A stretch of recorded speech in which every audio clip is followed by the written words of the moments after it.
strategist, LA Times contributor, formerly with the House GOP Oversight Committee. Kurt, I feel like your jaw should be more slack after that intro by me. I'm not punking you. This is a possibility, right?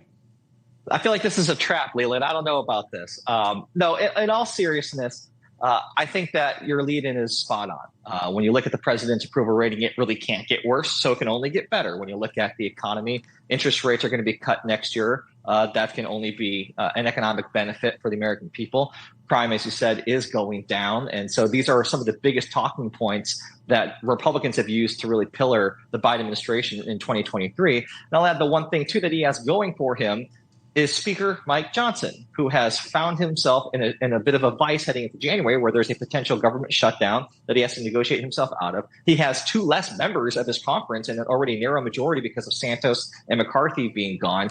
If anything's going to make 2024 a good year for Joe Biden, it's House Republicans. No, never underestimate Republicans' ability to screw things up, right, Rebecca? Well, I don't know. I think things can get worse for President Biden. One of the things is on national security, all lights are blinking red. I mean, we've got the Houthis still attacking shipping lanes in the Red Sea. And so we've got the economy can obviously even get worse from there if you're actually going to slow down the global economy from some proxy. Well, oil's already up 10%, so that gas prices have been known to cause problems. It's gas prices, but it's also just shipping. So the things that Americans are trying to order for Christmas might not even get through. 12% of international shipping goes through there. Obviously, you still have Russia invading Ukraine. So this has not been a good national security year for the president. It hasn't been a good for his term. Next year could be worse. Xi Jinping, we've got news now that Xi Jinping told President Biden that he still intends to unite Taiwan. Yeah, I talked about that with John Bolton a little earlier. But look, Kurt, to be fair, and perhaps, like, you made this argument, right, that it's much better to remain silent and be thought a doddering fool or be called a doddering fool by Republicans than it is to have the gaffes that President Biden has had and multiply those out. And then you've got real problems. He's running, as you pointed, just letting Republicans screw things up.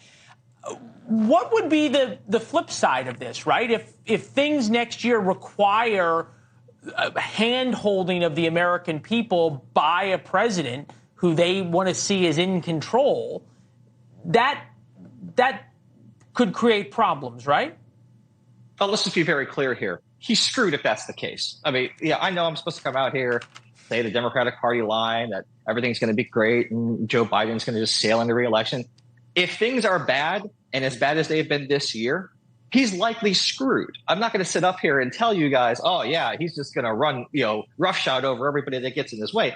It is a very tough environment right now. And frankly, this guy, he's old. I mean, let's just be honest about it. The reason why they hide him is because he's old and they're trying to limit his exposure that way. It might work. It might work because when he's being quiet, you have the other guys saying things are being compared to Hitler. Like, that's not a great look if you're the Republicans trying to change the page in 2024. So there is a scenario where, as you said, you never underestimate the Republican Party's ability to screw it up. I'm a former Republican. I've seen this play over and over and over again. That could happen, but it's going to be tough for Joe Biden. No question about it. Rebecca, I guess now we look to 2024 for Republicans. I see there's so much enthusiasm of this can't go wrong. We're in a great position. Joe Biden's so old, on and on and on. It's kind of the same thing that happened in 2022 that didn't work out as well for Republicans. Well, a lot of it's going to depend on, can Mike Johnson, the new Speaker of the House, deliver some effective gains and to demonstrate that Republicans can govern? To the point about immigration, I mean, 10,000 illegal immigrant crossings a day. I mean, it's a crisis. 12,000. Up to 12,000. I mean, this is unprecedented. It's a national security crisis, in addition to everything else going on. And then the other thing that is a live wire for Democrats right now, 1 in 5 Democrats are identifying, according to polls, with Hamas or support Hamas over Israel. That's going to be a really tough thing for President Biden to navigate. I don't think Democrats know. Oh, yeah, and the enthusiasm issue. We got to run. Thank you both. Fabulous discussion. 2024 is just ahead. We'll talk about it then. The tape has been marked. Coming up next.